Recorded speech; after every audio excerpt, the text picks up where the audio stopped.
right, guys. We're back. We're back for another exciting episode. I got some elevator jazz in the background. We're living on the edge.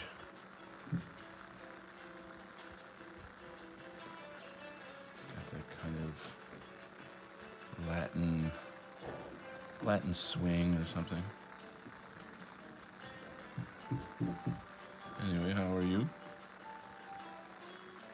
This is the last page in this issue. You break it up into short issues, and I get paid per issue, so that's how that works.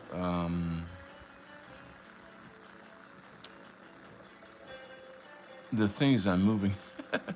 I'm moving too fast for the budget schedule, so I'm just gonna keep cooking.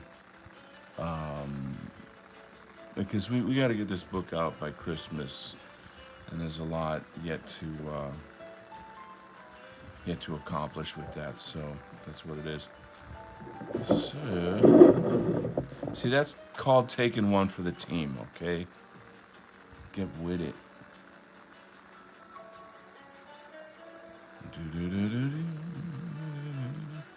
I hope you can hear this wonderful doctor's office jazz I've got in the background here. It's putting some pep in my step.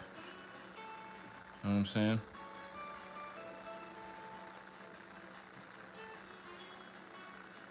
All right. So it's Thursday. I don't know the date. September 3rd or 4th or something, I think.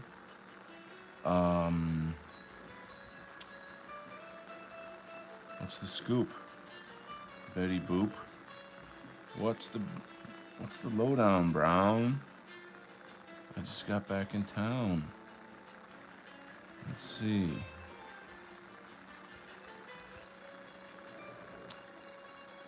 So one thing that's very concerning is how I believe it was Trump. The DOJ shut off it's like the National Radar Service that is used for monitoring hurricanes in Gulf of Mexico, etc. And everybody's like, why the hell would you do that? I'm like, what's that about?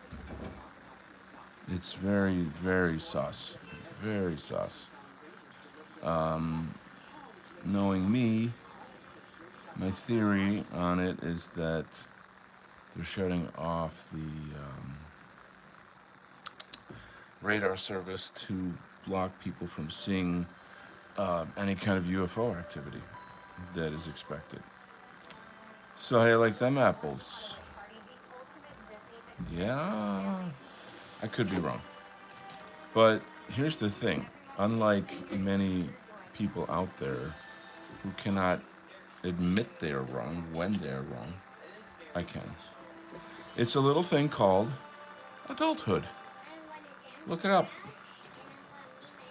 It's this wonderful enchanted land where people do mature things to one another and themselves, and they do not have to get into internet arguments on Facebook, defending their ego over all topics at all costs.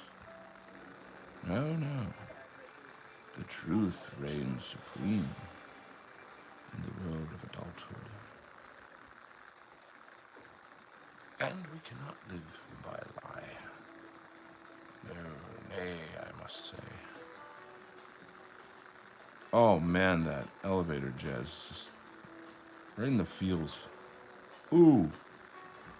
So I'm going live early today. I've got like 6 people lurking. Not one person said hi. It really hurts my feelings. But I'll get over it. So, but no, I would love to see somebody. Oh, no, I'm down to 5. I guess my Fed got scared. ran away. Run away! Run away! That line is from, what's that Monty Python movie? Run away! Oh, damn it. The Knights that say knee, round table. Why do I always do that? I don't know why I forget things like that. Well, hello there, Mr. Baldwin. Good to have you. It's my day off, so I am streaming a bit early to try to, you know, serve my European fan base. And I thank you dearly for coming. It's an honor to have you here, King Baldwin. Where did you get the name King Baldwin from? I'm sure this is a historic figure, presumably. And are you a monarchist? I guess is the question. That's kind of an interesting topic. I find like people in the UK tend to have a kind of like, I suppose a monarchist is someone who's very traditional. I mean, being an American, I don't really know 100% what that means, other than perhaps giving power to a king over, say, a parliament. Of course, the UK Parliament is basically driving the country into suicide with all their evil draconian laws and mass immigration. Pure evil. It's really heartbreaking. You know me, I've said a lot of very Fed posty things about that, and you know, I have pretty strong views on that stuff. Anyway, this music, it's like music calms the savage beast, you know? And this like elevator music has got me all chill. Baldwin says, I was reading a historical fiction book about King Baldwin II, and I liked his portrayal. I'm sympathetic to monarchy, but as an American, oh, you're an American, okay. I can't see it coming to America without a revolution. Whoa, that would be wow, I can't even conceive of it within the American context. Unfortunately, I have to interrupt myself and turn off these bloody commercials. These bloody commercials always getting in the way. I don't like commercials at all. I feel if there's a real hell, it's just non-stop commercials. You know what I mean? Let's say hello to Colin Bruder. Hello from Germany. I love Germany. Bring back Uncle A. I love Germany so much. Did you know, Colin, that I almost did a student, kind of a student program in Germany when I was much younger, in my younger days? I was going to go, and I know I'm pronouncing this wrong, but I guess in English in America, we pronounce it Cologne, Germany. And I was going to do an art history independent study on German Expressionism and all of those things that the arts of that period. So when I was in my undergrad, I didn't know shit about, you know, real politics. I didn't know about the JQ. You know, I wasn't plugged in. But I had a very, very strong emotional and intuitive calling towards this German expressionist art. Really, really strong. And I thought, wow, man, I gotta go, you know? I haven't mentioned it, but you're always welcome here in Cologne. Love Germany too, especially the HRE and Otto the Great. Yeah, I don't, excuse me, I don't claim to be like a German historian or somebody who is super. I know what I know. I'll just stop there. And I know enough to say that I love Germany and I pray for Germany, and we will we will succeed. We will be victors in the end. It's a hard road. Our people have been through many hard roads, but we will be victorious. And Germany produced one of the greatest men in history. And for that, you can always, forever be proud. Forever and ever.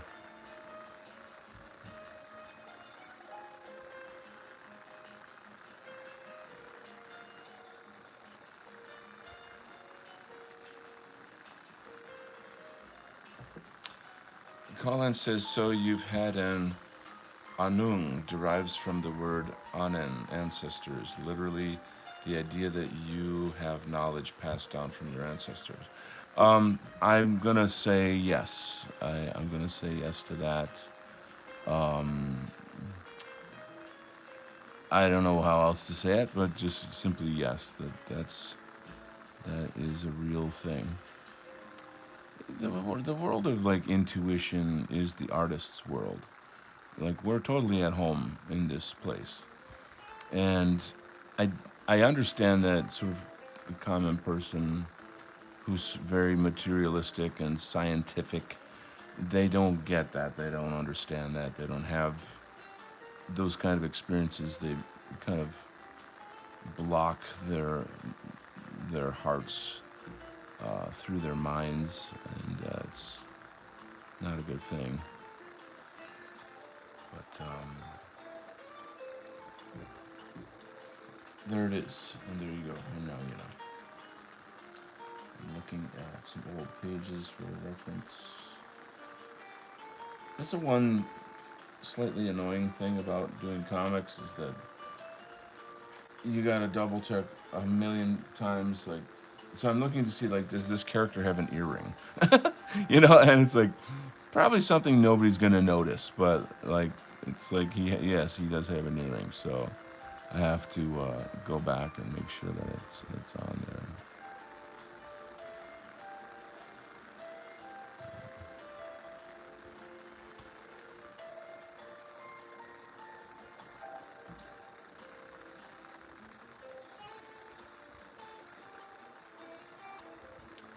Yeah, my thoughts. I mean, I've been wanting to come to Europe and do a big tour, you know, all these different countries. I have several friends across Europe. But I guess I have this kind of, frankly, a sort of a fear of either getting arrested, deported, attacked by, Muslim gangs. You know, like there's so many dangers there.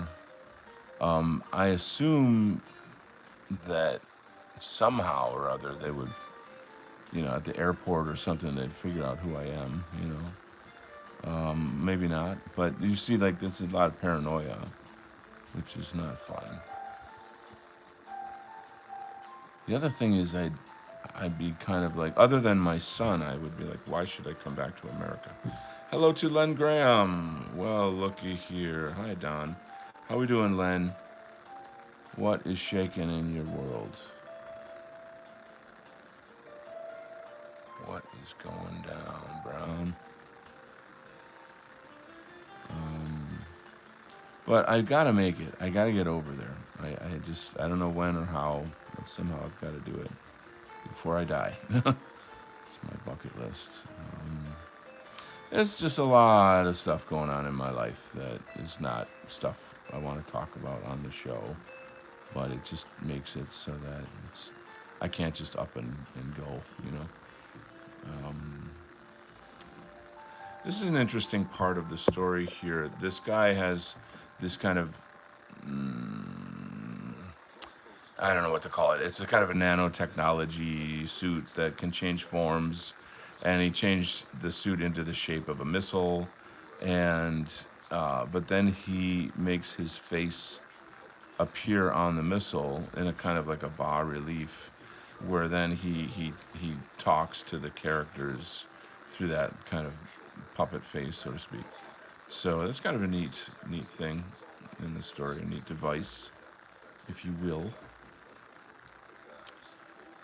Colin, let me ask you, if I come to Germany, where are some of the best art museums that I could enjoy? Would you like to give us an abstract on what the current comic is all about? Yes, I will. In a second, I have to turn off the commercial on my laptop. Blah, blah, blah. All right, let's do a deep dive on this, kiddos. Hold your horses. I'm gonna pull out a ton of pages. There's a lot of. I mean, I'm well over 100 pages right now. So it's. Let me just kind of jump on here for a second. So the concept of the graphic novel is to take all of the memes and political influencers from the last 8 years in the alt right and everything in the middle, and to turn them into superheroes and supervillains. And then have a. The story is called The Adventures of Uber Chad, and so the alliance is the all the people who ally with Uber Chad. So it's certainly got a right wing quality to it and undertone to it, but it kind of makes fun of everybody. It's sort of like if South Park were alt right, if you could kind of see it that way, with me doing the art, I guess. The story, to be quite honest, is really all over the place. It's more about a lampoon of many different political features of our culture. For example, I'm trying to show you, like, in this page here, you, you should all know the NPC. I know you know what an NPC is. You have a character called Clown World. He's narrating. Here over here, there's these fembots, which are like feminist robots, and it's talking about how they're kind of programmed by, the kind of cultural Marxist uh, professors in college, and it turns them into an army of like feminist man-hating robots. There is the legacy news, the fake news that comes into people's homes and controls the narrative. The sort of like rhino, what do you call it? Like how the military-industrial complex, justifying wars around the world, which is just the CIA installing different governments, and which of course the CIA is run by Mossad and the Jews, and so it's a lampoon. It's a what's another word for lampoon? Not a like a. It's not. It's a comedy, but it has that kind of political edge to it. Um, there's many different characters in it. In fact, I've created 98 different characters for this story. 98. That's a freaking load of characters, of superhero characters, supervillains. Um, and they do just all kinds of different adventures depending on you know what the author wants to say about it. So, like, this feminist right here is batshit crazy, so she's got bat wings. You get the kind of the idea of it. You've got these reptilians, because like the reptilian is like entered into the political dialect with the UFO thing. Once again, you've got, I'll zoom in a bit here, these characters here, this clown world. This character is called Demon Rat. Demon Rat is a meme for Democrat. So the more you get into the story and you learn, it'll all come together. This is literally a picture of one of the Jews from the Frankfurt School, and how he is created, like, the fake science of psychiatry, psychotherapy, and all that. Not psychology, and how they use psychology to fuck up people and get paid for it and change the narrative of what's going on. This part of the story is a whole thing about the paranoia about Russia, So there's this robot that attacks these Russian tanks and whatnot. Here once again you've got the feminists. They have like uteruses on their t-shirts or on their shirts, and if you look closely at this woman's face, there's a very famous meme of this red-haired liberal woman screaming, screaming at all these men that were doing a protest. It's the kind of thing that it's a little hard for me to even explain because there's so many dimensions to it, and it's just so complex that it's kind of hard to give like a quick blurb of it. But suffice to say, it's a political comedy using the superhero genre. I'll just say that. Whew, how about that? Okay, so you're talking about Munich, Old Germanic Music, Wallraf Richards Museum in Cologne, uh, Pergamon Museum in Berlin. There's actually a right-wing YouTuber from Germany called Clown Swelt. Interesting. That's interesting. Would you like to? Okay, so that's kind of a look at what's going on here. And now back to the art. And now,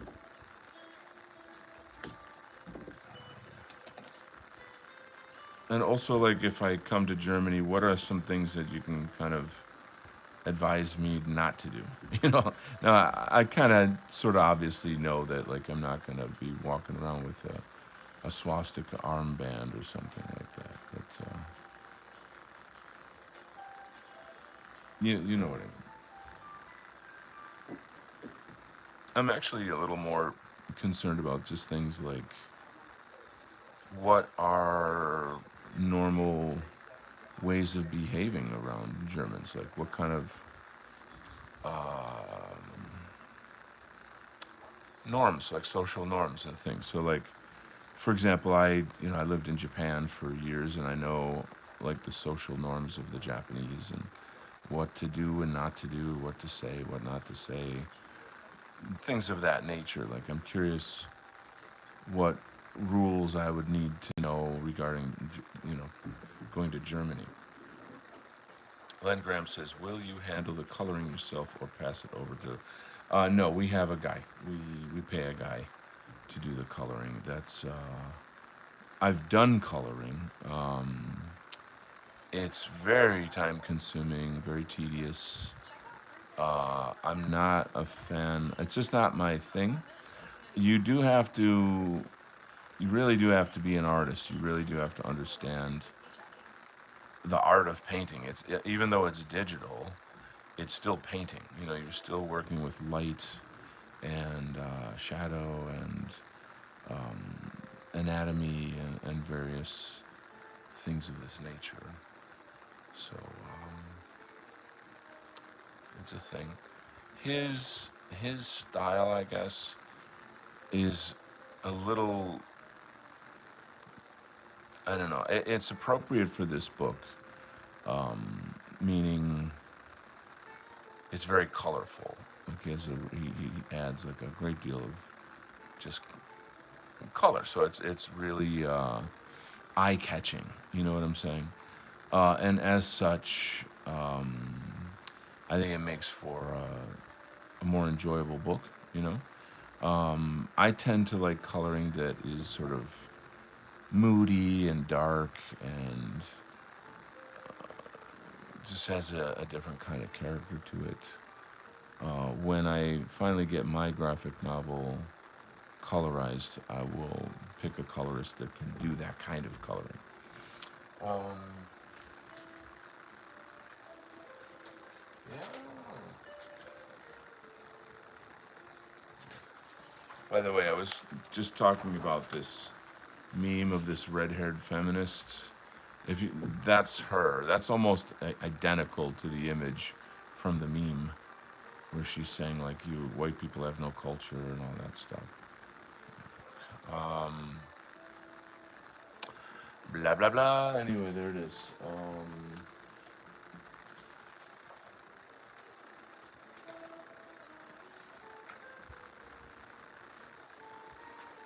Just looking for some art reference myself.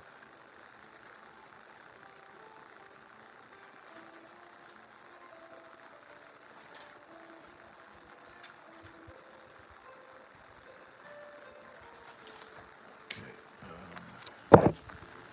Sorry about that. These guys are from the deep state or the swamp. You know how Trump always would say, "We're gonna drain the swamp, drain the swamp." So like these guys are like kind of swamp creatures. This guy here is called the Capital Pig. So like capitalist pig. And as you can see, he's wearing both a Democrat and Republican buttons on his jacket. So he owns both parties. There's our main character. This is him in a different uniform. But yeah, that's some other stuff. Wow. A lot going on in the story here. Let's see.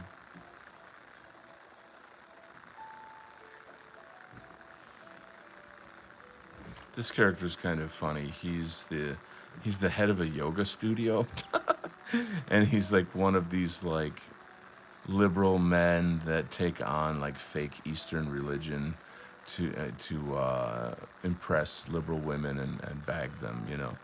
And he steals like the third eye. He's got like an eye on his hand where he steals their third eye, and it's just it's kind of funny. I mean, once you get to see it, if you've ever known these kind of like sleazy liberal douchebaggy guys that act all spiritual, I'm so spiritual.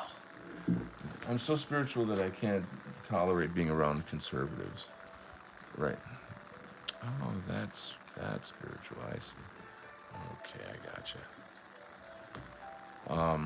It's funny. I met a girl on it's an app called Bumblebee, I think, or something. It's like whatever. It's just one of these dating apps, and we were really hitting it off. She's very attractive. She was attracted to me. It's all going well, and we're talking and just going beautifully. And fairly sort of soon in the conversation, she starts pulling out all of these like liberal talking points. It's a type of code language that they have with each other where they like, you know, you say this and then I have to say that, and it's a little code. And then if we, you know, that way we know we're in the same tribe, and you know we've identified each other and da da da. And I know this, you know, I know about this bullshit, so I didn't play along. And then I kind of, I wasn't being a jerk or whatever, but I was kind of like, well, you know, whatever, this and that. I don't jive with these particular views. And yes, and she's like, well, don't you think that, you know, we should love everybody? And I'm like, yeah, of course. I think that's a great idea. And then I said, but not conservatives, right? And then she just like deleted me, meaning like I'm calling you out. Okay, like you're so open minded, except for when it comes to talking to conservatives. Then you know, so so tolerant. Oh, she just couldn't stand the amazing, immaculate grace of being so incredibly liberal. So incredible.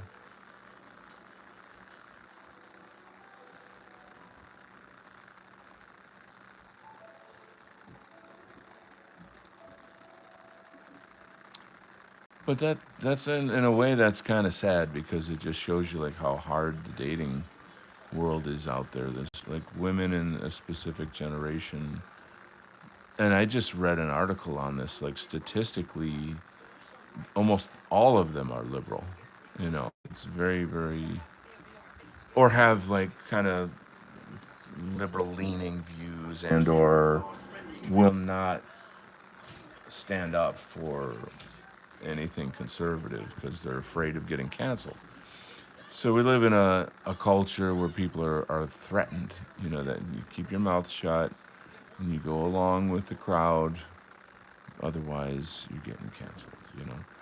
And because like I would wager, especially now, that more people have right wing and even far right views than ever before, but are just not sort of capable of speaking out about it.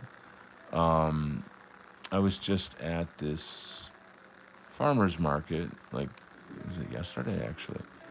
And buying some stuff from this guy who had, whatever, he's got homemade sauces and cheeses and various things. And the somebody nearby was wearing like a Trump hat, and he went and said something Trumpy, like, "Hey, I like your hat," and just to kind of really sell his stuff, just try to, you know what I mean. It's sort of a salesman kind of thing to do. And that's all fine and well. And then he sort of, when he came to me, he couldn't identify, like, is this guy liberal or conservative, or like, how do I relate to this guy, And I just said, oh, I'm far right. I'm practically fascist. I'm pretty much fascist. And then he was like, oh wow, tell me more, And I was like, the hang them all and that kind of thing. You can't live with evil. You have to destroy it, and various things like that. And then he opened right up, and we got to talking. And then I'd said at one point, well, you know that Israel is the deep state. Do you know about that? And he goes, oh, the Jews. Yeah, I know about the Jews. So I'm like, my man, I was shaking hands. And, you know, it's just that we're out there, but we're hiding. You know what I'm saying? Our people are hiding because we live in that, I don't know, the terrorism of woke culture. You know what I'm saying? The fuck kind of America is this that you have to hide? It's evil. And we have to take it back. Take back our countries. And that's what it's all about. Yeah. Ba-doom-pa. Wow, that was an exciting speech I just made. That is going down in the annals of history.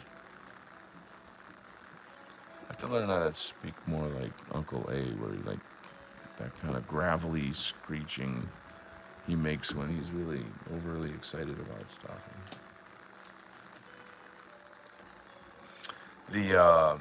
There's all these, like, they're basically AI translations of Uncle A's speeches in English, and then there's a whole world of people doing videos, doing various video clips and whatnot, based on those. And it's a really amazing new culture out there that you can see all these fantastic videos and hear his speeches in English. And it's like, oh, I always wondered why didn't they translate his speeches? How come we never got a chance to actually hear him speak for himself? And speaking for myself, countless times I've been in situations where so-called liberals and even normies and conservatives are judging me without asking me a single freaking question about why do I think or feel or act or say anything.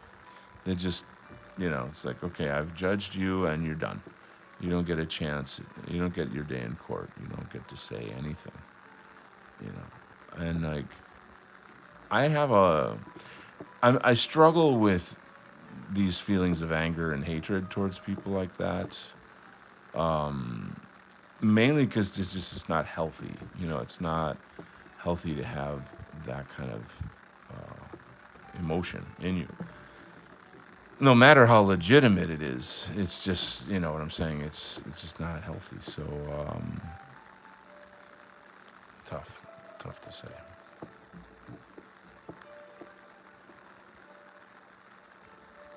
And times where you just let it all out, and then there's times when you're like, okay, I'm just gonna observe this.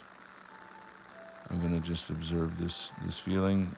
It's real. It's here. I'm not suppressing it. I'm not getting carried away with it. I'm just gonna observe it. You know.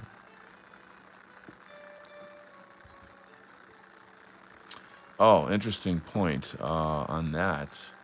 So I follow Nick Fuentes a lot now, and he's really changing a lot, and he's making a lot of important videos and commentary on things regarding the movement. And he's saying like we're not a grievance movement, we're not a racist movement.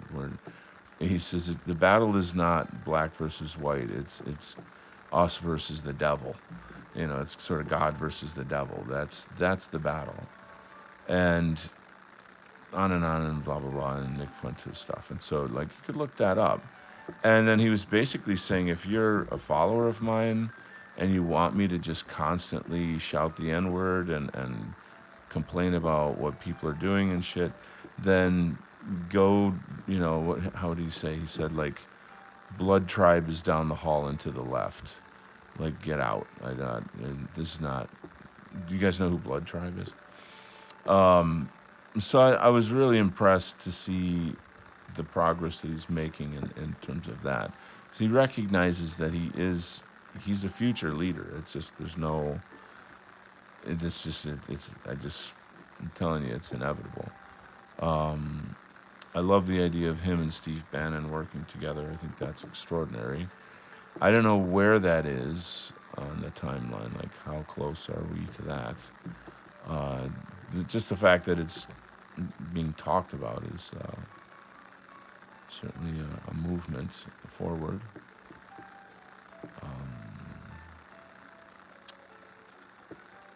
So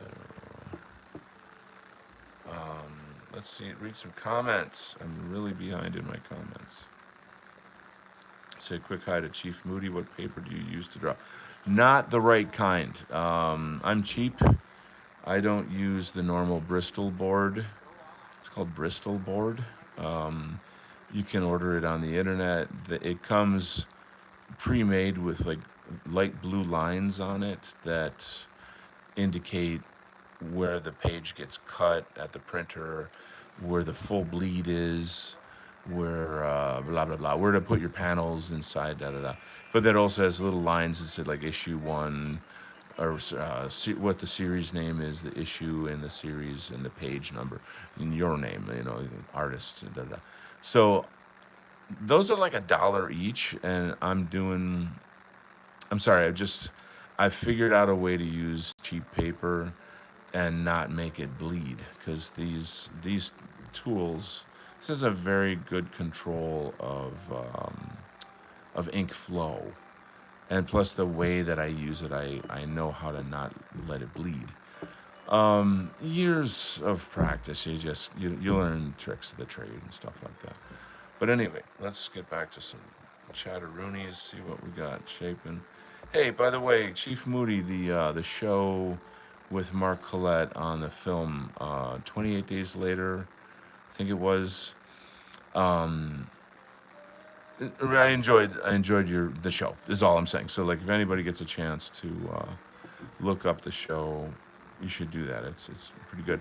Mark, I reached out to Mark about doing a review of the new Superman movie, and he's excited about it, but we just hasn't gotten back to me yet. So I don't know. I don't want to be pushy, you know. I don't want to. I know the guy is insanely busy, but I think that would be a great show, and I'm the guy to do it. You know what I'm saying?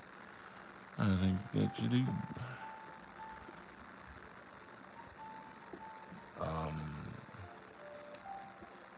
Yeah, I don't know. It's pretty deep. The whole superhero lore stuff is it's another part of our cultural narrative and who controls our cultural narrative. More so than that is the director James Gunn, who is a profound liberal scumbag, like an absolute liberal scumbag. there's a lot I could say about him. He's said to be on like the what's the guy's name, the the list. You know what I'm saying? The Pedo Island list. Um, I don't want to go too deep into James Gunn. It's just going to be sour and negative, and I don't want the show to be like that. So let's get back to chats. Coloring. Baldwin says, always wanted to visit Germany, especially southern Germany, Austria, and Alpine, the whole thing. Well, Colin says, if you manage to get here while I'm on holiday, we can drive around and I'll introduce you to some of the leading and most interesting right wing people. Whoa! That's freaking awesome. Maybe attend a folk dance or contest. Bro, that would be so sweet. What month would that be? Like, give me an idea. By the way, when you guys get a chance, go ahead and subscribe to Chief Moody's channel as well. Victorian Time Traveler is here. Awesome sauce. He says, I have spoken for too long. I don't mean to be bore. Oh, I missed all of your chats, though. I'm just trying to let you all know that what's deal going through, we're going to be living high on the hog. Did I miss your previous? Okay, I'm confused. I don't see. That's the first one that I saw. Maybe YouTube is deleting your comments. I don't know. It's wonky. Colin says Judaism is the epitome of bhakti yoga, submission to the God, and that's why you're only a real Jew if your mother is Jewish. Fascinating, fascinating. Very, very interesting. Colin adds a comment here. Submission is a female feature. Well said. Uh, Warren Smith made a great video on Fuentes as well. You got to keep your eye on Fuentes right now. That's where the political winds are flowing. Colin says I can offer Baldwin a couch in Cologne and some contacts if you're traveling low budget. Cool. Thanks. Sadly, work prevented me from families and vacations. Oh, this. Oh, the pigman capitalist. Yes, would say. So, we were talking about something earlier. I wanted to comment on. Oh God, what was it? So, I'm not. This is another kind of sort of theory that I'm playing with, working with. I'm not the only one who thinks this. This is out there, but it's the idea that. Okay, like I just saw a meme of this Jewish guy saying that most Jews don't want to admit it, but our God is Lucifer, and we're the chosen people of Him, not of like the Christian God. And I've been kind of trying to work through this understanding of Yahweh as possibly being the demiurge of Gnosticism. It's it's said that He created the world, and then there's a lot of other aspects to this theory. I don't really have it like in bullet points in front of me at the moment, so I can't really comment very well on it.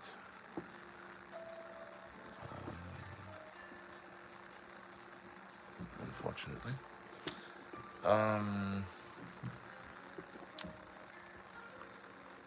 Yeah. So today's my day off, and I am streaming a bit early to try to give my European friends a chance to tune in, enjoy the show, hang out, and talk.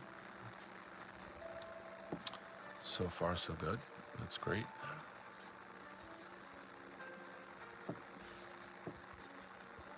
And even since childhood, I've really had a deep desire to visit Europe and like a really strong affinity with it.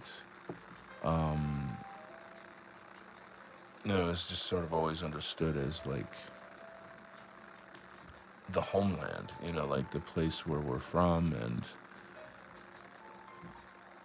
all things, kind of all ideas and various sources of culture originate there, and therefore, it's important. And now, granted, I did hit a point in my life where I became interested in Buddhism, and then all of my interest shifted to Asia, which is fine, but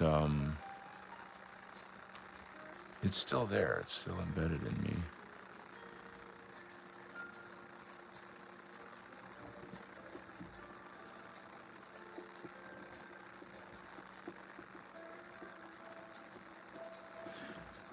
I will say something interesting too that has had an impact on this. There was a girl that I went to high school with. Her mom was Corsican and her father was Austrian.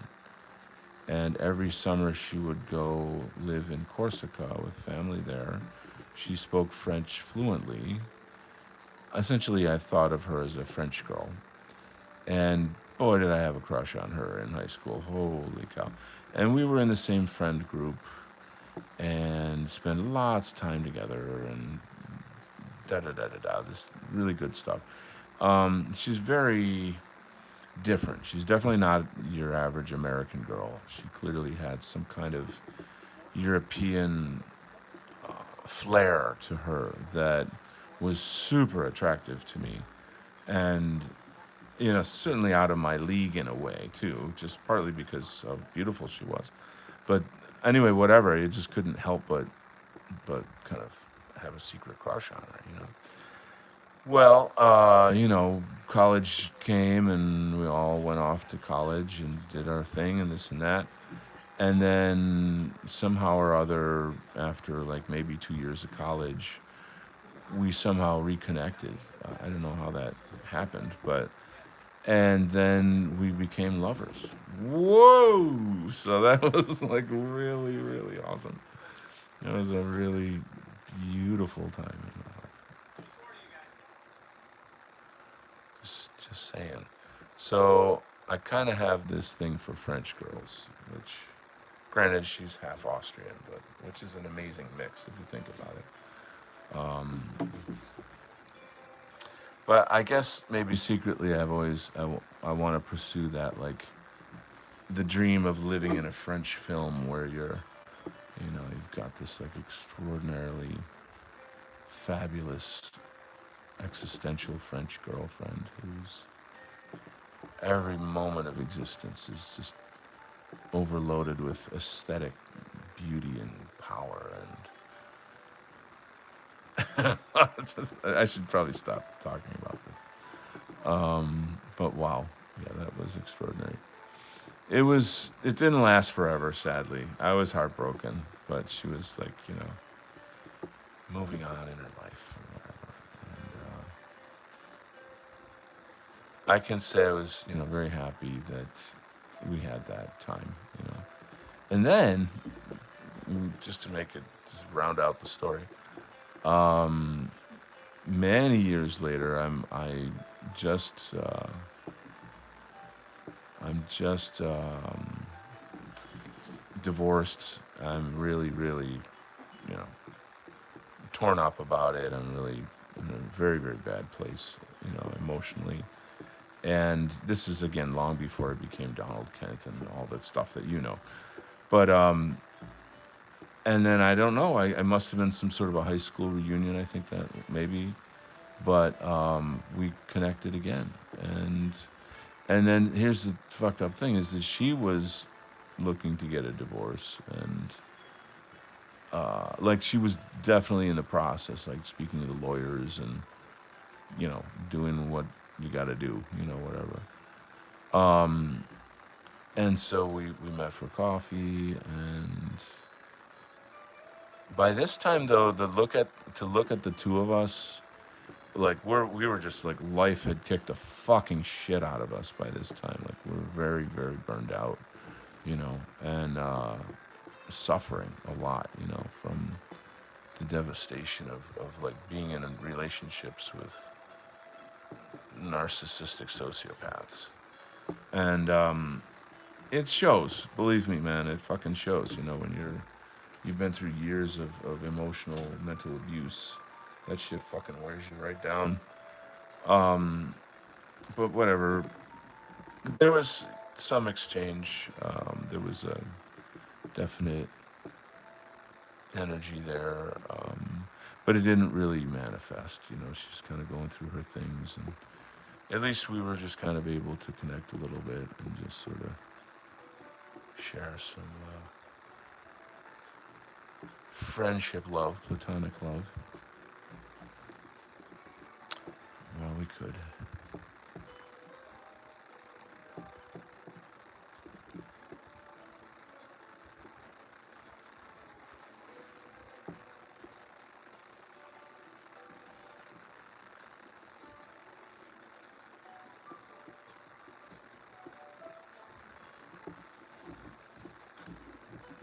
Life is brutal, man.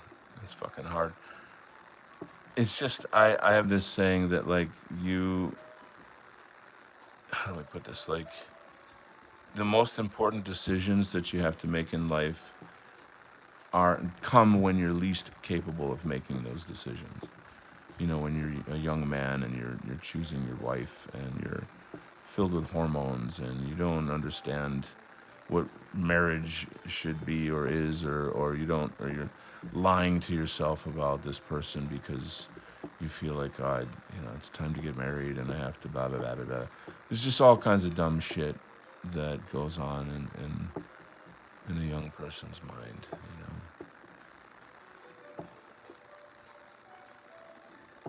And then you pay for it. And you pay dearly. And you pay and you pay and you pay. Until finally you hit a point mentally where you're like, I have to change. I have to become another person. I can't continue like this. And then you quit drinking. And you start getting back into healthy choices. And you move on. Okay, how about that for a lovely time and places here? Holy cow. Ladies and gentlemen, this is one of the best musicians in our sphere. Dude, wow. Wow, great to have you here, my man. Awesome sauce. I guess would you call yourself an OG White Art Collective guy? That's where Jeff Winston would play your music and we all enjoyed it so much. What's going on with your music right now? What are you doing these days? Hey, thanks for the kind words, DK, and back at you for being an amazing artist. Well, God bless you, sir. Woohoo! Nice. Oh, we got some cool people in the chats. Nice. I don't normally stream at this hour. I'm off today, and so I'm trying to get in a little time for my European audience, which is oh so nice. Then I get to use a fake English accent to pretend that I too am European as me. See, I'm just jealous. I want to be European. That's what it really is. I guess I am, though, right? I mean, if you're white, you're European, right? Oh, that's what this guy. Fascinating. Absolutely fascinating. Let's go back and read a couple chats. I think I'm behind a little. Colin says 28th of September to October 5th, my almost self-sufficient camper van ought to be ready by then. Oh man, that's coming up soon, bro. Colin says at 15, I spent 2 weeks at a French school as an exchange student, and to this day, any really pretty girl to me is an Orelai. I don't know if I'm pronouncing that right. Orelai. That's a movie too, isn't it? That's like a kind of a famous romance movie. The beautiful young brunette. All right, I gotta stop talking about French girls. I last French girl story. Okay, last one. So I don't know how many, this a couple years ago, when I was much more out there as like an alt-right uh, influencer guy. Now I'm just like a comic book dude who talks about kung fu and French girls. Um, anyway, so I had a much bigger presence on Twitter and various things. My show, I'm interviewing Richard Spencer and all these kinds of stuff like that. Um, and I'll be honest with you, you do get like e-girls they'll reach out to you and they kind of have a crush on you. I mean, I don't even show my face, so I don't. She doesn't know what I look like, But just by force of personality, there's this kind of flirty, romancy thing going on. And she's French. She's this French girl, and once again, she's got like some Austrian ancestry and sexy as hell. Like, I'm sorry, but it's just, I mean, any man, you just jaw hits the floor when you look at this woman. And so, a little chat turned into a little more chat and a little more, and then a phone call, and then a little more and a little more, and I did face dox myself to her. I started off by sending like photographs of just like, this is me, because it did look like it was going somewhere, and I'm like, well, if I want to take this somewhere, she's got to know what I look like. And so she was very attracted to me, and it was all falling into place beautifully. Um, one of those things where I've got a kid and she's got a kid. She lives in another country. It's a long distance relationship. You know that it's doomed. You know what I'm trying to say? It's just sad, but it's beautiful while it lasts as a kind of a thing. But it's also very sad. In that kind of way. It's the stuff movies are made of. I suppose in a sense, we made our own little French movie. Like, you know, unrequited, not unrequited. We did definitely liked each other, but like, what would you call that? Like a love that could never be. It's very tragic.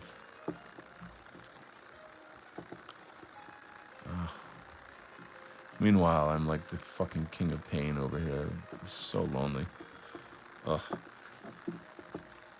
And it's not like I'm not looking, but it's. I need to have some kind of like local right wing dating app type thing to help me out.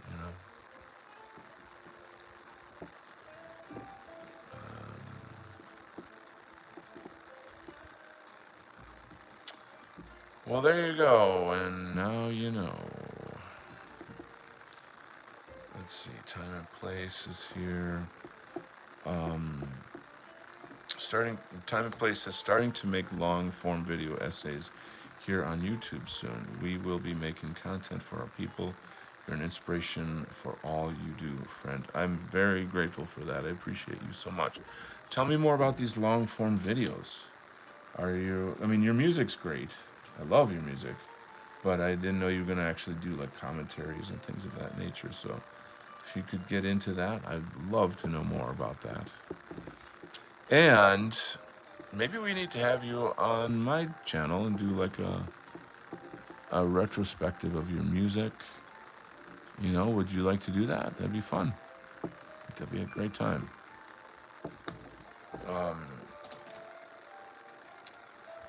We have to be on some group together on Telegram. Patty Irishman is here. Awesome. Hey, Don. Nice to see you on again. The comic book's awesome. Really coming along. Thank you, sir. Most appreciated. Time says, no politics. How my first video will be the greatest sci-fi you've ever seen.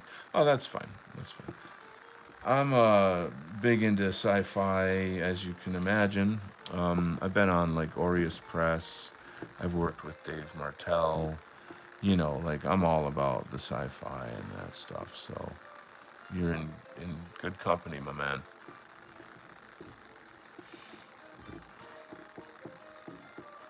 it's hard for me not to talk politics somehow. Like I somehow sneak it in somewhere, you know.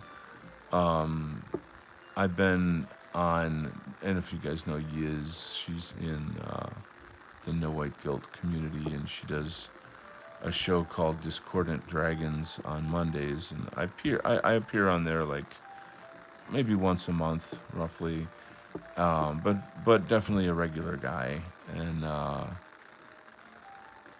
it's a type of a political talk show in the format of like a Dungeons and Dragons game, which is pretty neat. It just makes it fun, you know.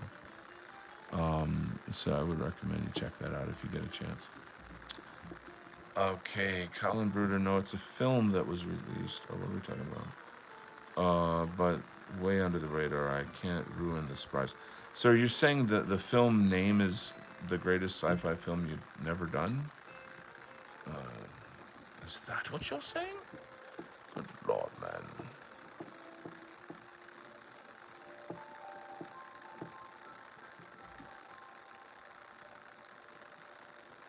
Okay.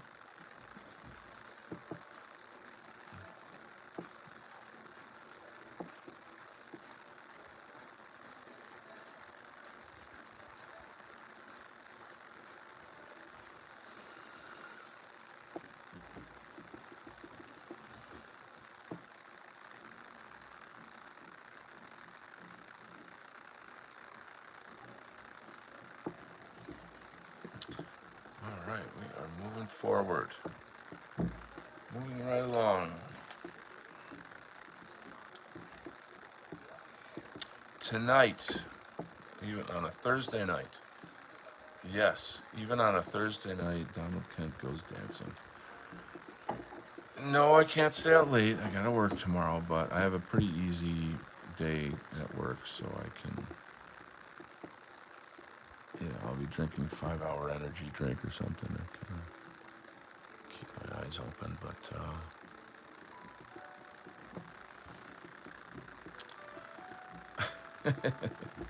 so one of my favorite DJs is playing tonight, and I'm like stoked, so happy.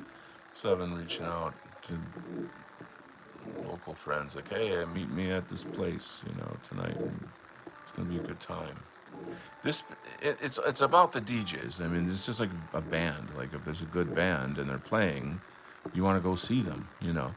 And this DJ, every single show he's ever done is just a fucking killer. It's totally on fire. So like you're guaranteed to have a good time. So that's something I'm super jazzed about going out tonight. Woo! The ladies. So I don't know if there's any French girls there tonight, but that'd be great. If I do, not if, when I get to Europe, I actually really am excited about like going clubbing in Europe. That should be fun. That could be a very muy interesante.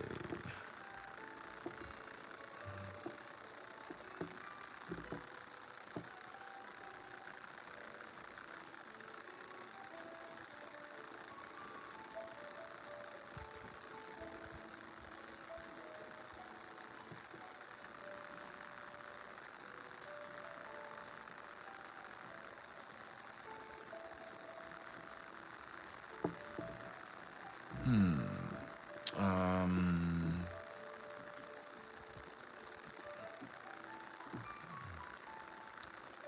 Time says, been finding random whack people since Wolf Shield releases recent film. I can't say enough good things about it. That's so, yeah, dude. Like, wow. I mean, we that culture and that time was magical. I mean, to have been part of that when it happened was just such magic, man. It was just electric. And the times have changed.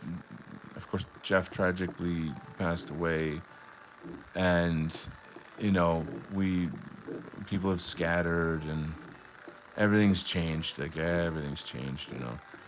But we're still here. We got this guy and that guy, and here and there, and one thing and another.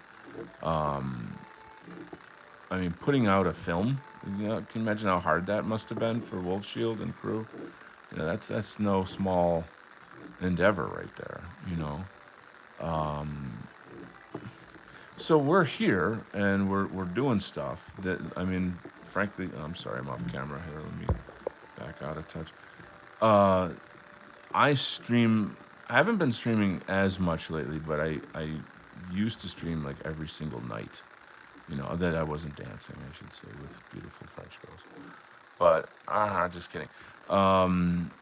You know what I'm saying though. Like I'm kicking ass out here. I am kicking ass. Regardless of the haters, regardless of the feds and the Antifa and the fags and everybody other fucking loser that hates white people and is trying to shut us down.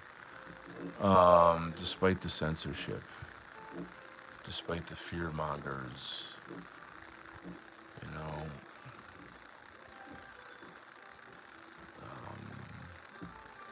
it's the crazy times we're living in, man. Crazy.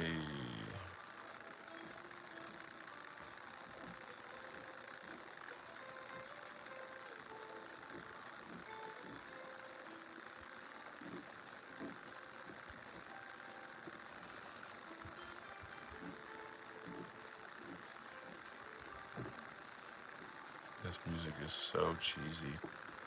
I don't know if you can hear it or not. It's kind of it's very relaxing though. I feel like I'm sitting on a cruise ship with a martini in my hand and my French girlfriend by my side, smoking French cigarettes and talking about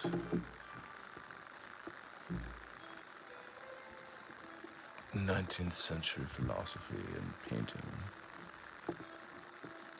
talking about jazz.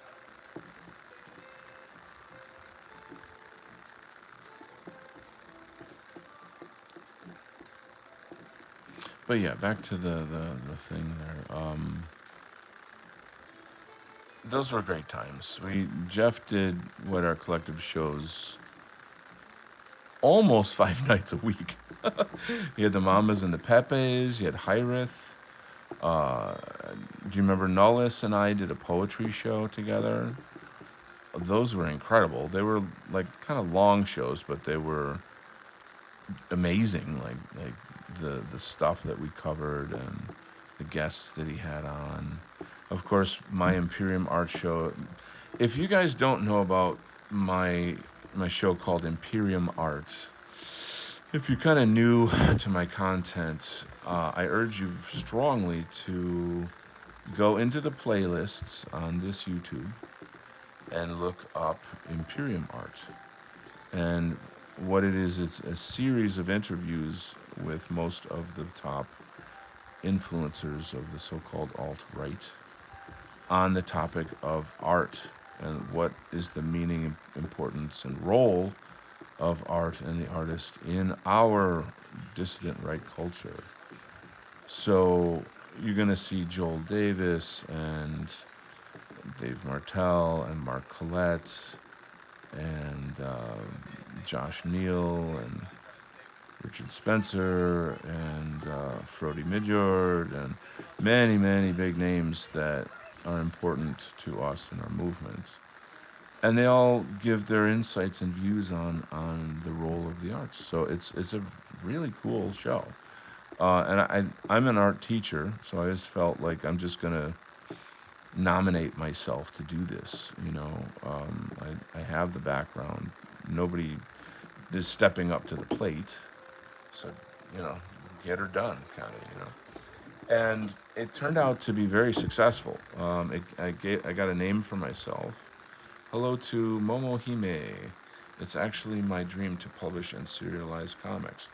I'd love a book like this. Oh, that's cool. So I'll show you some art while I'm talking, Momo Hime. Nihonjin desu ka? Nihongo o hanashimasu ka? Your name is Japanese, but I don't know if you are Japanese. If so, you would understand what I just said. Hajimemashite. So anyway, I'll just show some pages while I talk. Time says, yeah, Whack was very early to the party. We suffered for it, but it made us all better humans for it. There were some pretty bad doxing that went on. There's things I can't talk about that were really bad, that were very terrible. The fuckers hurt us, in pretty serious ways. But most of us have continued in one way or another. Other people just moved on because it's life, like they gotta make money and they got kids and, stuff like that. But I think the thing we should focus on is how great the experience was, how amazing it was to have like all these music shows, talk shows, art shows, movie critiques, a lot of laughter. We had a lot of fun.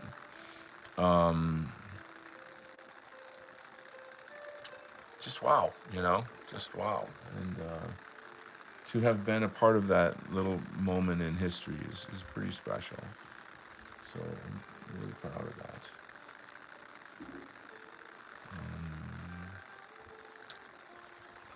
Momohime, are you? Obviously you must be an artist, so I'm assuming you do comics. Anyway, so I guess that's enough of that. I'll just get back to work. That's enough of that. Get back to work. Get back to work.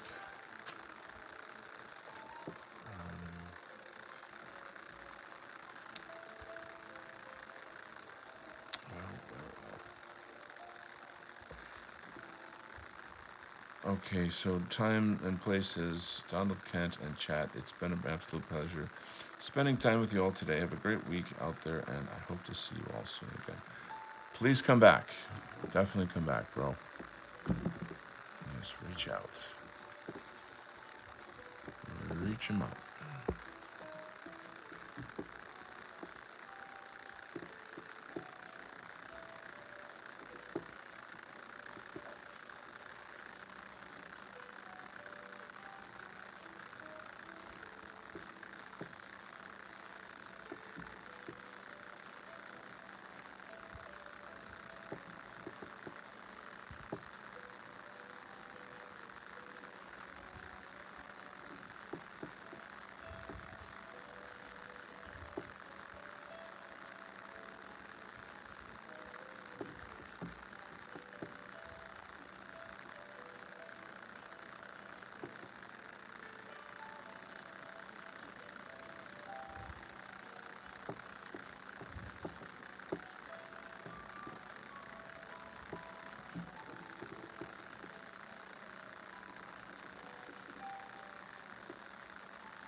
Modernity Leave is here. Hey, wow, let the party start. Hope you're well. Bit busy out. Glad to see you. Relaxing. Good, good, good. Subbed. Awesome, awesome sauce. How you doing, Modernity? Good to have you, my man. I hope that everyone in the group has forgiven me for for quitting, and I'm back in the group, and I hope you all can forgive me. Anyway, that's water under the bridge. But yeah, it never was. I didn't. I wasn't like. It wasn't any reason like a bad reason. I just figured I would like come back and pop in once in a while. You know what I mean? On Telegram I belong to like frick man. Oh my god, many groups. I just recently purged myself out of a lot of them because there's just too many. I have too many notifications and I can't keep up with all that news. I want to occasionally be like, okay, oh, there's a really good story here. I need to check this out or whatever.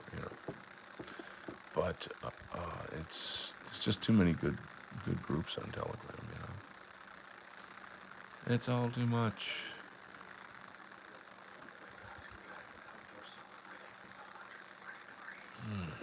This marker's getting a little dry here. What's new, Modernity Leave? When is your next live stream with your music?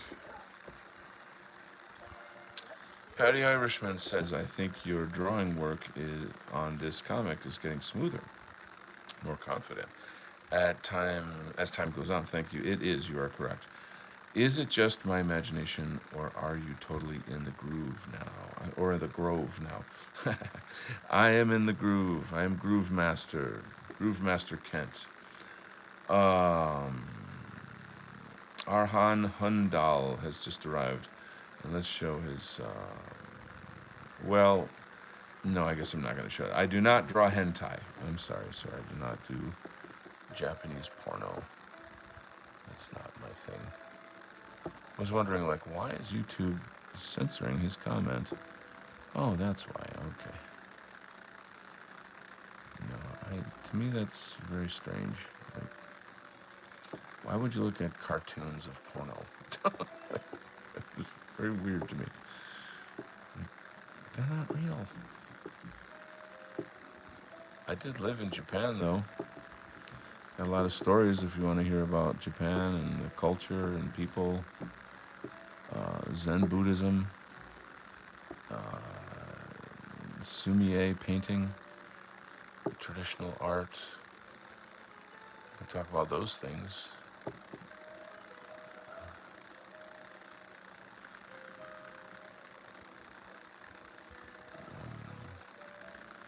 There's some kind of a weird sort of porno fetishization of Japanese culture and stuff. I don't know. I could be wrong, but it appears to be that way.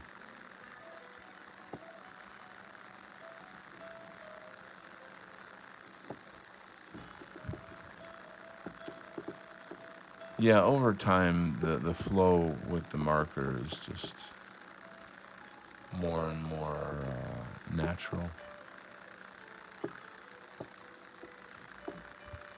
It's about time. Like if I were to stop inking for, I don't know, a month, and then come back to it, it would really not be smooth. It would be very like, I'd be kind of struggling with it. It would still be okay. I would make it, keep the standard of the quality the same, but the effortlessness of it would not be the same, if that makes sense.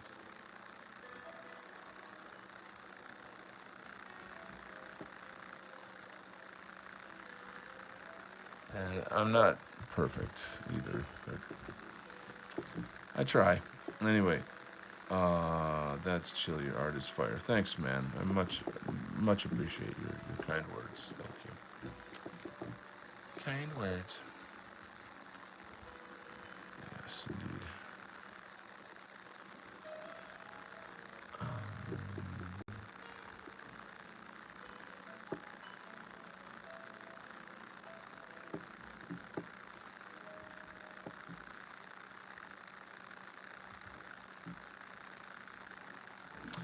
What else is going on? There's a lot going on.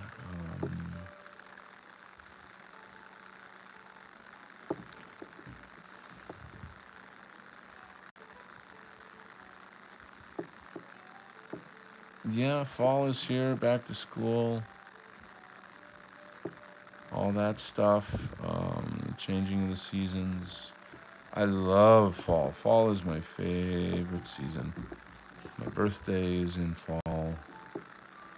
It's beautiful where I live, all the leaves changing. You get to wear those cozy sweaters and jackets. It's just a wonderful, wonderful thing. Um, I gotta say, I don't know how to describe this per se, but um, whenever September comes, hold on. I think after years of going to school from childhood up to through college or whatever, there's a weird internal clock that goes off.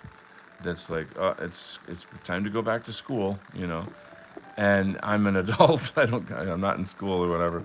But do you know what I mean? It's a kind of a weird, funny experience in a way to have a weird anxiousness of like, oh, I gotta get back to school, you know. Um, I'll tell you something. This is actually kind of horrible. I used to, for most of my life, when I would have a nightmare, the nightmare would be that I had to go back to high school to finish some credits that I didn't finish off back then. And I'm an adult. And try to imagine how humiliating it would be to have to sit in a room of, you know, like eighth graders or something in as an adult, you know, because, oh, you never passed that test or you didn't get that credit, so you got to go back to school. These are dreams I'm talking about. And you know, and then in the dream it'd be like, okay, the bell rang, and now I can't find my locker, and then I found my locker, but I can't remember my number to get into it, and then I lost my books, and then you know, and it would just be one thing after the next. Um, Maybe sounds funny or something, but in the dream though, it's highly stressful and it's very very uncomfortable, you know. And so whatever that happened, that's just been a recurring nightmare. And then after I had my son, after so many years, I thought, shit, I got to go back to school and get like a better career, make more money, all that shit. And I thought, well, I used to teach English and I'm an artist. Why don't I become an art teacher? Bad fucking idea. But I did it. I got certified and I started working in like a shitty ghetto school. And then all of a sudden it occurred to me like my nightmares had come true. Like I'm back at school. And when that hit me, whoa, did that hit me hard. I mean, psychologically, that sent a chill through me like you can't even imagine. Like it was just a very terrible realization. And I've quit teaching. I'm not in that field anymore or whatever. But oh, and it was a horrible experience working in these ghetto schools. These black kids are really savage, and it was just basically spending the entire day trying to stop fights from happening. You know, and you figure like these kids are gonna end up in gangs if they're not gonna graduate for starters, and then like they're either gonna be dead or in jail in the next 10 years or 5 years. You know. Really rough, just awful. Just opened my eyes a lot. Like I think every single liberal should be forced to be like a teacher's assistant for like a month in their local ghetto school, and then see firsthand the realities of all the stuff that goes on in there. You know,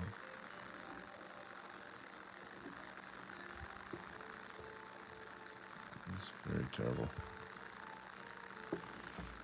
I have one friend. She's a science teacher, and she told me about this experience she had where she had a black student. Sometimes these kids, these teenagers, can be enormous. Like this kid was in eighth grade, but he was over 6 feet tall, heavy set, very strong, and he picked her up by the neck and slammed her against the wall and told her, "I'm going to rape you to death." That's, that's teaching in a black school. That's what that is. You see what I'm saying? Like, it is not, and she's like very, white suburban, I know, housewife kind of material. You know what I'm saying? So for that to happen to her, you can imagine, is pretty traumatic. I came to find out that, like, at that specific school, they've got bodyguards and stuff. They're like, not bodyguards. I don't know what to call them. They're not police, but they kind of monitor the halls, and they're there to throw down with the students if the students get violent. So whatever the fuck that is, but I don't know, security guards. Anyway, these security guards take these students into a room and beat them up. They rough them up. They're like, if you're gonna do that again, then we're gonna make it even worse next time. You know, this is normal in black schools. Like, I mean, to my understanding as a teacher, that's what I've been told. If you got other stories, I'm happy to hear them. But there's so much that goes on in the world that people don't know about.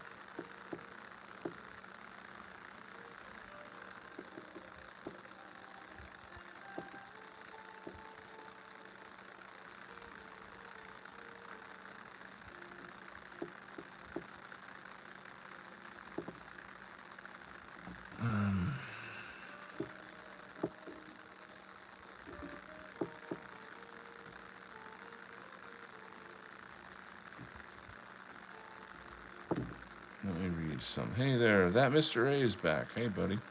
What's shaking? What's going on in your world? Let me read some comments here. Good to have you. Oh boy, I gotta get back to the chats. I totally agree with you. I'm 29. I also love September, October the most. Very nice. I laugh because I've had those dreams. Oh wow, shit, really? Wow. I think they're fairly common, actually. It's like a genre of dream, basically. Baldwin says, you have dreams about going back to school too, Don? Same here, and I'm always nearly failing because I didn't do a project, missed a test, skipped a class. Funny in hindsight, but like you said. Yeah, that's weird, isn't it? It's awful. We got Baldwin, Stressor, yes. Mr. A says, Maxin relaxin', bro. Maxin relaxin'. I'm gonna write a song. Maxin relaxin'. That is really cool. Good to have you, man. Yeah. So I am off today and getting a little afternoon stream in, so I can, you know, see some of my friends from Europe can jump on. I don't know what time it is in like Germany or UK. It's funny. I never really liked the term UK. I only want to say England. To me, like, the UK is England, but it's not. I know, of course, it's other, Scotland, Northern Ireland. I know that. But I don't know. I guess to me, I think of Scotland as another country, and I've learned that I can't just say Ireland. I have to distinguish Northern Ireland from Southern Ireland. I guess it's like North Korea and South Korea.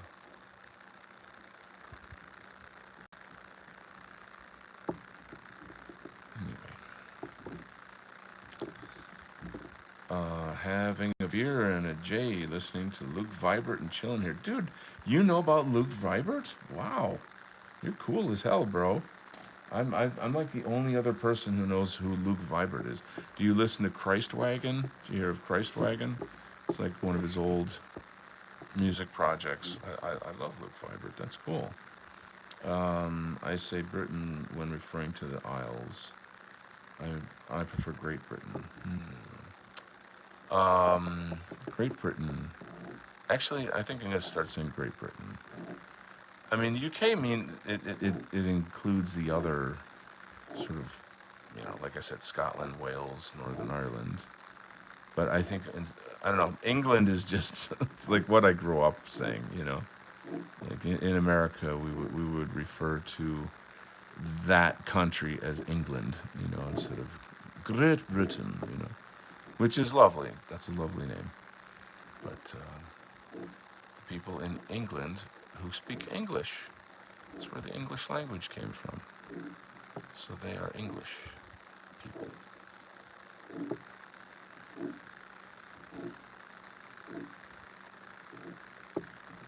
And I too speak English and am English.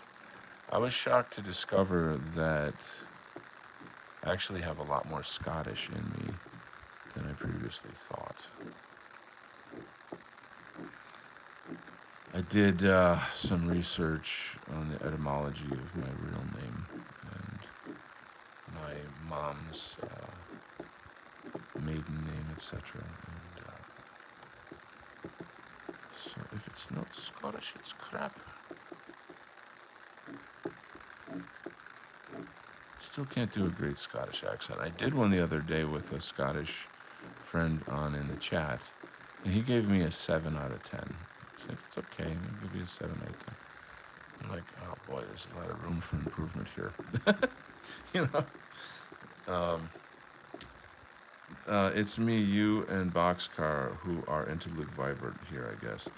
Well, I could see Boxcar for sure, because he's very, very in the know, like way ahead of me in terms of like all forms of EDM and whatever what you have there. But and I go dancing every single weekend to house music, but I don't know. People at the club will be like, "Oh, did you hear Joe Schmo from Idaho is playing at the blah blah next week? Oh my God!" And I'm like, "Who's that? I don't follow like, who's the popular house music guy these days. I don't know what that is. I just like the music. I like to dance. I like the ladies. Oh my God, the ladies. Anyway, let's move on. What do we got? Those are glorious names. Indeed they are. Indeed they are. Indubitably.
of a sudden.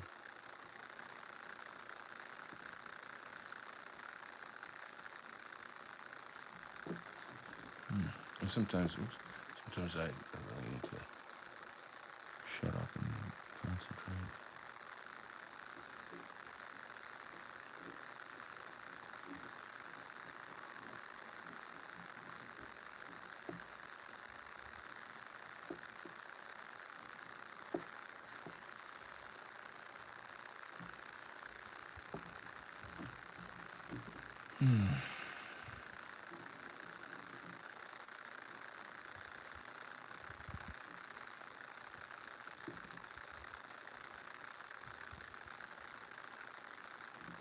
All right, not bad.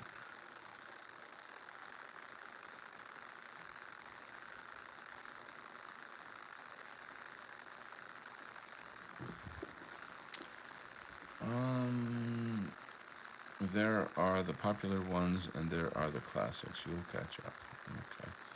Victorian says, sometimes when I make coffee, I mix cinnamon and cayenne pepper into the grounds. That's what I'm doing now. Wow. I could see cinnamon, but cayenne pepper? I don't know, spicy coffee. Not so sure about that. I'm not. I guess I could try it, but I'm. I mean, I know they have stuff like pumpkin spice or whatever, which isn't really spicy. Cayenne pepper can be spicy, though, I think. I cook with it. What was I going to say? What I have been using recently is buckwheat infused honey in my coffee. It's kind of like a flavoring. Recently discovered this farmer's market with, like, they have like a bee farm, and they somehow or other they have buckwheat honey. It's pretty awesome. Me likey. So I've been doing that. I guess I'm going to put some music back on. I want some dub techno.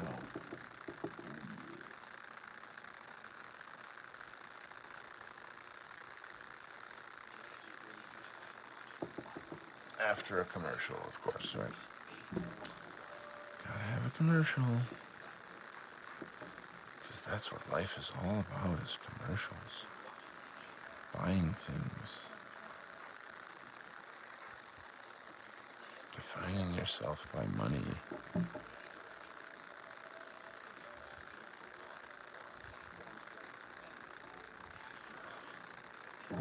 Alright, that's enough commercial. And that's a wrap. So, I got a bit of a conundrum here. This is the last page in this issue. The writer's got to send me the script for the next 12 pages. And then I can continue working.